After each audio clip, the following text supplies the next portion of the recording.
လမ်းကြုံနံပါတ်1ကကြက်တီတီသွားကမင်းငါ့ကိုလာနောက်နေရလားကွာ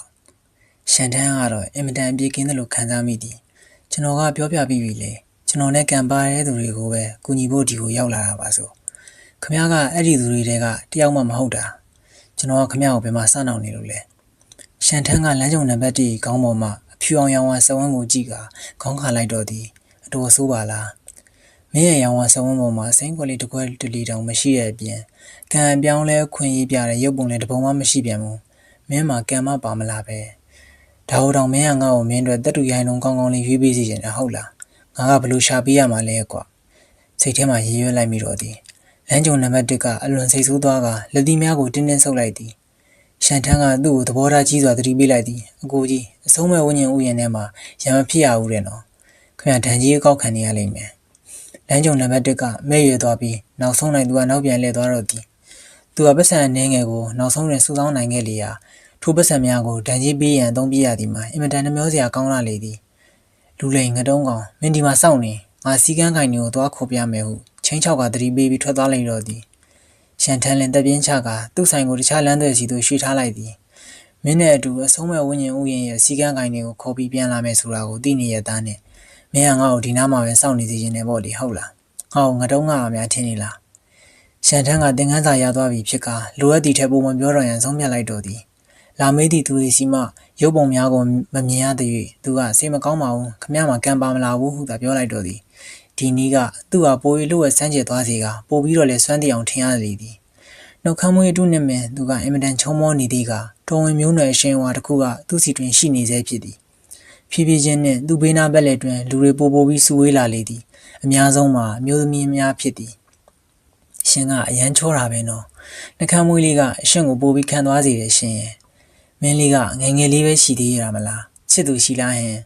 ်တို့ကိုမင်းရဲ့ချစ်သူဖြစ်မစဉ်းစားပေးခြင်းမူလားကျမတို့ကကံပါမလာဘူးဆိုတာဘယ်လိုလုပ်ဖြစ်နိုင်မှာလဲရှင်ရဲ့ကျမတို့ရဲ့ကံကိုကျမတို့ရဲ့တဖြည်းဖြည်းချင်းတိဆောက်သွားလို့ရမှာပေါ့နော်အလုပ်တွေလုပ်ရလို့မောင်လေးပင်ပန်းနေမှာပဲနော်လာမမကချွေးတုပ်ပြီးမယ်ကွယ်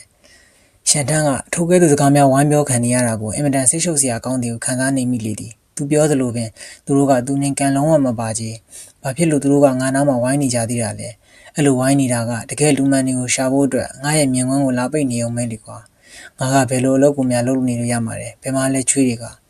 လက်ခွံအော်ဒါရေးလိုက်ချင်တော့တယ်ငါရဲ့ပထမဆုံးဧည့်သည်တောင်ပေါ်မလာသေးဘူးငါမျက်နှာကမင်းတို့ကြောင့်စတီးလိုပြောင်းလဲလာတော့မယ်ကွာခွေကုန်းကုန်းနဲ့ချင်းကောင်းတို့ကမူလေးစားအားကြမှုအပြည့်နဲ့ဘေးဘက်နားတွင်ရက်ကြည့်နေကြသည်မင်းသားလေးကတော့တကယ်ကိုမင်းသားလေးပါပဲသူကသူတို့တွေထက်ပိုပြီးတော့ညံမြကြွယ်ဝပါပြီတဲ့ကြည့်လိုက်စမ်းမင်းကလေးတယောက်ရဲ့အချက်ကိုရအောင်သူမကိုကဲတင်ဖို့ဘယ်သူလို့လဲငါတို့လိုလားမင်းသားကလေးကဒီနေရာမှာဒီတိုင်းလေးသာထိုင်နေလိုက်မိမလာတွေအားလုံးကသူတို့ကိုယ်တိုင်မင်းသားလေးစီရောက်လာကြလိမ့်မယ်သူတို့ကိုကြည့်ရတာတဲ့အချောလာကြီးမဟုတ်တော့လဲသူတို့ကမိမတွေဖြစ်နေသေးပဲလေ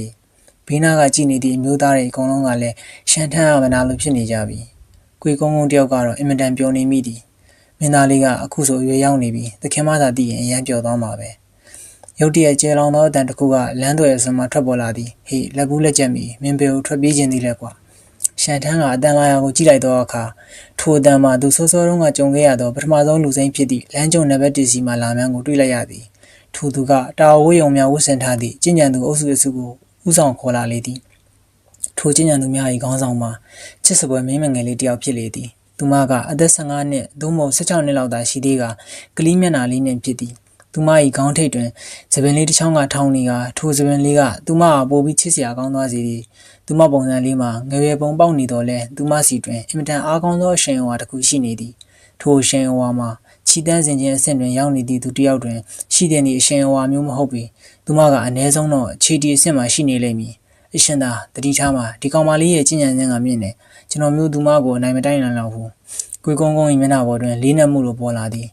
ကျွန်တော်မျိုးတို့ရဲ့တရုတ်အမှန်ကိုဖွင့်ချပြလိုက်ရအောင်သူတို့တွေကမိတိုင်းပြည်ထဲမှာပဲရှိနေသေးလေရာမင်းသားလေးတော်ဝင်အစင်တန်းကအသုံးဝင်သေးသည်ရှန်ထန်း၏လောက်ရကနည်းနည်းလွန်သွားတော့လဲပြစ်ဒဏ်ကအရန်တော့မပြင်းထန်တော့ဘူးရှန်ထန်းကပြုံးလိုက်ကကိစ္စမရှိပါဘူးသူတို့တွေကျွန်တော်တို့ကိုဘာမှလုပ်နိုင်မှာမဟုတ်ဘူး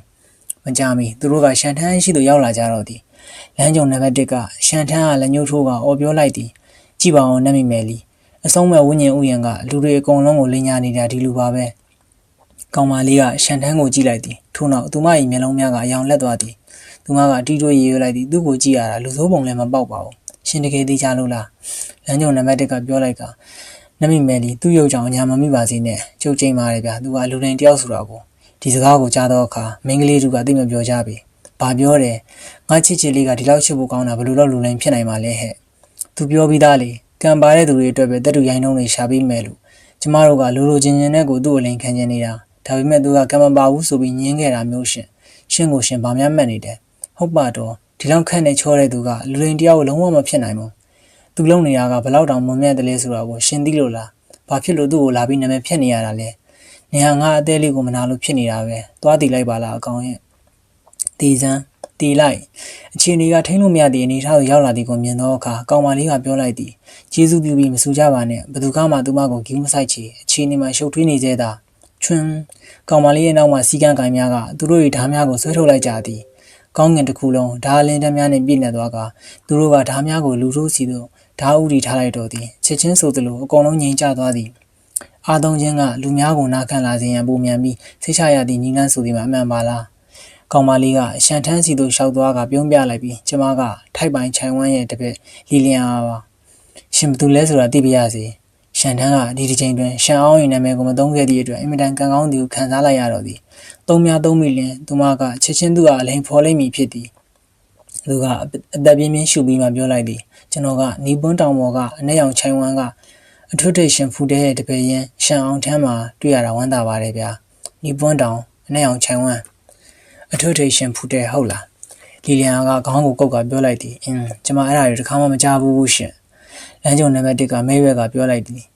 သူရှောက်ရွှီးနေတာဗျနမ်းမိမယ်လီသူ့ကိုမယုံနဲ့ရှန်ထန်းကတီတီငင်ငင်မြန်တုံ့ပြန်လိုက်ကကျွန်တော်ဆရာကသူများတွေနဲ့ပတ်သက်ဆက်ဆံရတာကိုမကြိုက်ဘူးသူကတယောက်တည်းနေရတာကိုသဘောကျတာလေမင်းကလေးသူ့နာမည်ကိုမကြားဘူးတာဖြစ်တယ်မှာတယ်အဲ့လိုအရှိပိုင်းလူမြင်ကအင်မတန်ကိုကြီးလွန်းကျယ်လွန်းသည်ဖြစ်လျာလီလျံကထိုစကားကိုတန်တရားမဝင်ပြီးခြိုင်ဝမ်36ခုနဲ့ကောင်းချီးနယ်မြေ82ခုတို့အပြင်တကူတော်ကျင့်ကြံသူများတီထောင်ထားသည့်အခြားခြိုင်ဝမ်များလည်းမေမတွက်နိုင်အောင်ရှိနေလေသည်တို့ဖြစ်ရာနီပွန်းတောင်ပေါ်ကအနက်ရောင်ခြိုင်ဝမ်မှအထွတ်ထိပ်ရှင်ဖူးတဲ့ဆိုသည်မကြားဘူးသောအမိကိုလည်းတကယ်တမ်းတွင်သိမှန်အောမိချေသူမအတီးပြုခြင်းသည့်အရာမှာဒီရှန်ထန်းဆိုသည့်လူကလူလိမ်လူညာဟုတ်မဟုတ်ကိုသာဖြစ်သည်လီလျံကရှန်ထန်းကိုကြည့်ပြီးမေးလိုက်သည်ရှင်ကအသက်တူရိုင်းနှုံးတွေကိုအကဲဖြတ်ပြီးဝိညာဉ်ကြောက်တုံးတွေရှာပေးနိုင်တယ်ဆိုတာတကယ်ပဲလားရှန်ထန်းကယုံကြည်ချက်အပြည့်နဲ့ပြန်ဖြေလိုက်သည်တကယ်ပါဗျတက်တီပြလေမင်းကလေးသာဆန္ဒရှိမယ်ဆိုလို့ရှိရင်ကျွန်တော်ကမင်းအတွက်တက်တူရိုင်းနှုံးကောင်းတရုံရှာပေးနိုင်ပါတယ်လီလျံကရှန်ထန်းခင်းကျင်းထားသည့်စာတမ်းများကိုကြည့်ကဦးကြောင်ကြောင်လေးဖြစ်သွားသည်ဒါပေမဲ့ရှင်းတဲ့ကံပါတဲ့သူတွေအတွက်ပဲကူညီပေးမယ်လို့ရှင်ပြောထားတယ်လေရှန်ထန်းကလီလျံကိုမျက်စိတစ်ဖက်မိတ်ပြလိုက်ရင်ပြောလိုက်ကျွန်တော်တို့နှစ်ယောက်ကကံပါနေတယ်ဗျကျွန်တော်တို့နှစ်ယောက်ကံပါနေရတယ်လားရှန်ထန်းစကားကြောင့်လီလျံအားလေးရှက်သွေးဖြာသွားရတော့သည်သူမ၏ထောင်နေသည့်စပင်လေးကတခါခုံစားဖြစ်သွားရပြန်တော့သည်ဘာရဲ့ဒါအရန်ကိုဒေတိုကြီးဖြစ်နေတယ်လေငါလေးကသူနဲ့ကံပါတယ်တဲ့လားအိုးရှက်ဖို့ကောင်းလိုက်တာအခုငါလေးဘာလုပ်တင်လဲဒါဟာအချင်းများလားဒါငါရဲ့ပထမဆုံးရင်ခုန်တန်ပဲပထမဆုံးလမ်းကြုံနံပါတ်1ကလီလျံအား၏မျက်နှာရဲသွားသည်ကိုမြင်တော့အခါစိုးရိမ်လာတော့သည်နတ်မိမယ်လီမင်းဒီလူလင်ရဲ့အလင်းညာကိုမိလို့မဖြစ်ဘူးသူကလူကောင်းမဟုတ်ဘူးဗျပါဇက်ပိတ်ထားစမ်းမှာလီလျံကအတိပြန်ဝင်လာတော့သည်အဲ့ဒါအတွက်သိမကြခင်အဖြေပေါ်အောင်ကျမလုပ်မှာပါမျက်တလည်းဖြစ်စီရမယ်သူတကယ်လိန်နေတာဖြစ်ပါစီလို့တိုင်ရှင်ဆူတောင်းနေလိုက်တော့မဟုတ်ရင်ကျမရှင်ကိုအသေးဖြတ်မှုနဲ့ရေးယူပြီးဖမ်းရလိမ့်မယ်သတိပေးခံရပြီးဒီနောက်လမ်းကြုံနံပါတ်1မှာငိုမိတော့မတက်ဖြစ်သွားတော့သည်ဘာကြောင့်ဟုတ်လူမဟုတ်ပဲသူကသတိပေးခံနေရတာလဲလီလျံကရှန်ထန်းကိုတစ်ခါထက်ကြည့်လိုက်သည်တရိတ်တိတ်ခုန်နေသည်သူမ၏ရင်ခုန်တန်းကိုတည်ငြိမ်သွားအောင်ကြိုးစားပြီးတဲ့နောက်သူမကပြောလိုက်သည်ကျမတို့နှစ်ယောက်ကံပါတယ်ဆိုတာရှင်တကယ်သိကြရဲ့လားရှန်ထန်းကခေါင်းငိမ်ကသိကြပါတယ်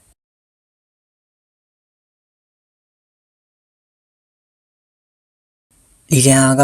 ပြောလိုက်တော့သည်ကျမရဲ့စက်ထမအာယုံကပြောနေတယ်ကျမကိုကလိန်နေတာမဟုတ်ဘူးတဲ့ကျမသူ့ကိုယုံတယ်ထို့နောက်သူမကနောက်လက်ကြည့်ကလမ်းကြုံနံပါတ်1ကိုမေးခွန်းထုတ်လိုက်ပြန်သည်ရှင်ကဘာဖြစ်လို့ကျမကိုအတီးဖြတ်နေတာလဲဒါပဲလားအဆုံးမဲ့ဝိညာဉ်ဥယျာဉ်ရဲ့စီကန်းကင်ခေါင်းဆောင်ကအမှုခင်းတစ်ခုကိုဒီလိုလွယ်လွယ်လေးပိတ်ပစ်လိုက်တယ်လားချုံမောကြီးကောင်းနေတာနဲ့ပဲသူကလွတ်သွားရောတယ်လားစောလေးတင်သူကတာအိုကိုရိုတယောက်ပဲရှိသေးတယ်ဟာအခုတော့ကိုတောင်ခေါ်နေပြီလားဘေချင်းကများမင်းတို့တွေလက်ထက်လိုက်တာတော့ကွာဟေးပေါက်တက်ကကြီးရှောက်မလုပ်ပါနဲ့ဗျာစီကန်းကင်ဒူကောင်းဆောင်ကတနာစရာလမ်းကြုံနံပါတ်1အတွက်ပြောပြရင်ဆုံးဖြတ်လိုက်တော့သည်သူကလီလျံကိုအသားလေးဖြောင်းပြသိပြီးလိုက်သည်တခင်မလေးကျွန်တော်တို့ရဲ့အမှန်တရားကိုမသိရသေးဘူးလေ ဒီတခင်မလေးကထိုက်ပိုင်ချိုင်ဝိုင်းတပည့်ဖြစ်ကအဆုံးမဲ့ဝိညာဉ်ဥယျာဉ်၏အချစ်တော်မင်းသမီးလေးဖြစ်နေတော့လဲအဆုံးမဲ့ဝိညာဉ်ဥယျာဉ်ထဲတွင်ရောင်းသူဝယ်သူတွေအများကြီးရှိနေလေသည်စီကန်းကင်တွေအနေနဲ့တရားမျှတဖို့လိုအပ်သည်သူမ၏နောက်ခံအင်အားမှာထူးခြားတော်လဲသူမအားချွင်းချက်ထားပြီးလို့မရပေသူမဟုတ်ပါကသူတို့၏အခွင့်အာဏာကိုမေးမြန်းလာကြလိမ့်မည်ရှန်တန်းကပြောလိုက်သည်ကျွန်တော်ရဲ့ယူသားမှုကိုဘယ်လိုသက်သေပြရမလဲဒူကောင်းဆောင်ကပြန်ပြေးလိုက်သည်တခင်မလေးလီနဲ့ကံပါတယ်လို့မင်းပြောတယ်နော်တကယ်ဒီကြားရဲ့လားရှန်တန်းကခေါင်းငိမ့်လိုက်သည်ကောင်းပြီ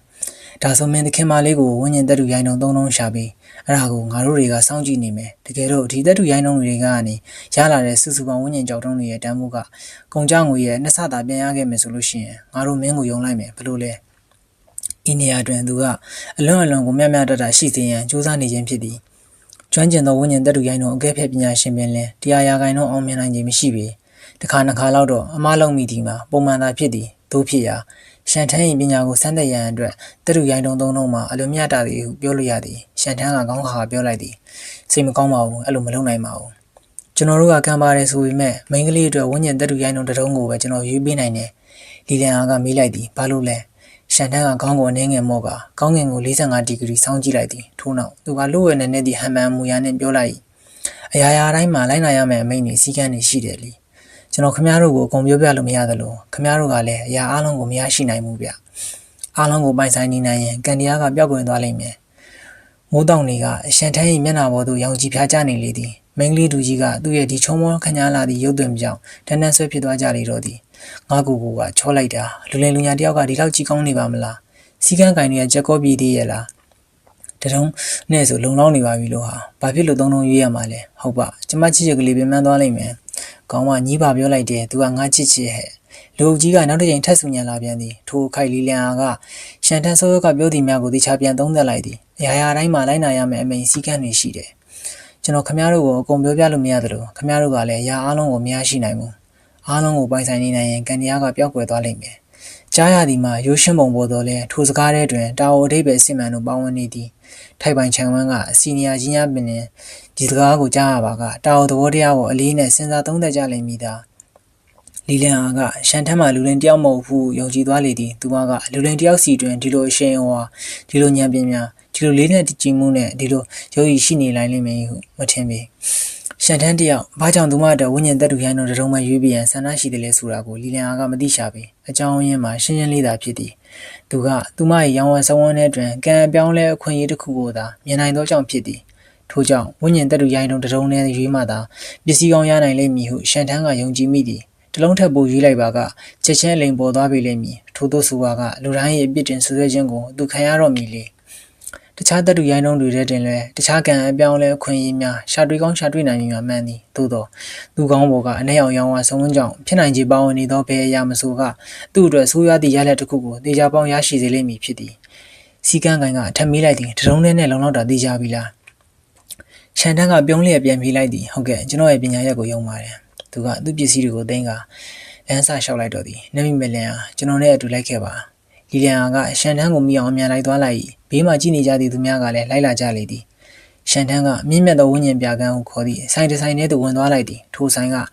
ဆုံးမဲ့ဝိညာဉ်ဥယျာဉ်ထဲတွင်ရှိနေသည်မှာအချိန်တော်ကြာနေပြီဖြစ်ကသူ့ရောင်အားကကောင်းကင်ဝိညာဉ်ပြကန်းနှင့်ပင်ရှင်းနိုင်လေသည်ဆိုင်ထဲတွင်မျိုးစုံသောဝိညာဉ်သက်တူရိုင်းတုံအမြောက်များကိုခင်းချင်းတင်ပြထားသည့်အယောင်စင်များဒါဇင်ကျော်ရှိလေသည်တချို့ကအကြံတကောင်နှင့်တူနေကတချို့မှာလေးယုံငန့်နှင့်တူနေပြန်သည်တချို့ကြပြန်တော့၃ကြောက်ထောက်ခုံနှင့်ဆင်တူနေကတချို့မှာတော့တာမန်ပုံမှန်တံသာရှိနေလေသည်ပုံမှန်အားဖြင့်အထဲ၌ပစ္စည်းကောင်းများရှိနေပါကထိုးဝဉ္ဉ္သက်တူရိုင်းတုံးများ၏ပုံတံမှာထူးခြားကွဲပြားလေရှိသည်သို့သောပြောစရာစကားများမှာအမြင့်မှန်နေသည်တော့လည်းမဟုတ်ပြန်ပြီသက်တူရိုင်းတုံးများကိုထူးထူးခြားခြားပုံစံဖြစ်အောင်လုပ်ယူလို့ရနိုင်သည်လေရှန်တန်းကအဆိုင်ထဲသို့ရောက်သွားသည်နှင့်ဘယ်လက်ပေါ်တွင်သူ့စာတန်းတိုင်းများကိုတင်ထားလိုက်သည်ထို့နောက်သူ့ညာဘက်လက်မကသူ့လက်ချောင်းများပေါ်တစ်ချောင်းပြီးတစ်ချောင်းကူးလူထိတွေ့နေလိုက်သည်သူကမျက်လုံးများကိုလည်းမိတ်လိုက်ပြီးဂါရာတစ်ခုကိုရွတ်ဖက်နေရန်ဖြင့်ဆိုင်အတွင်း၌လမ်းလျှောက်ရင်းလှည့်ပက်နေလိုက်တော့သည်ဒုကောင်းဆောင်ကမိလိုက်သည်သခင်မလေးကထိုက်ပိုင်ခြံဝန်းကဆိုတော့သူပြောနေရတယ်ကိုသခင်မလေးသိလားလီလန်ကရှင်းပြလိုက်သည်ဖြစ်နိုင်တာကအစစ်မြင့်ဂါရာတွေဖြစ်မယ်နားသာထောင်နေစမ်းမှာကျမကိုလာပြီးမနှောက်ယှက်နဲ့ဒီကံကရှန်ထန်းအားစိုက်ကြည့်ရင်တည်တည်ချာချာနားထောင်နေလိုက်သည်နောက်ဆုံးတွင်ရှန်ထန်းကဂါရာရွတ်လို့ပြီးသွားပြီလေ